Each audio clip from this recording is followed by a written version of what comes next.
গ্রামের এক শান্ত সকালে নীল আকাশ আর সাদা মেঘের নিচে বড় একটা বটগাছের ছায়ায় বসে আছেন আমাদের গ্রামের সবচেয়ে আদরিব দাদি।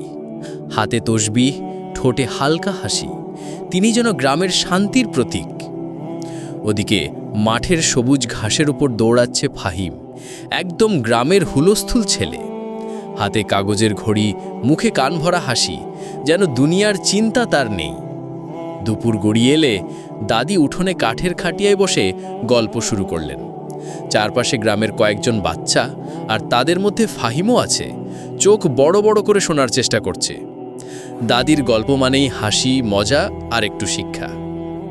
ফাহিম মনোযোগ দিয়ে শুনছে, কিন্তু মাথায় মাঝে মাঝে দাদির গল্পের নায়ক হয়ে উড়ে বেড়ানোর কল্পনা করছে।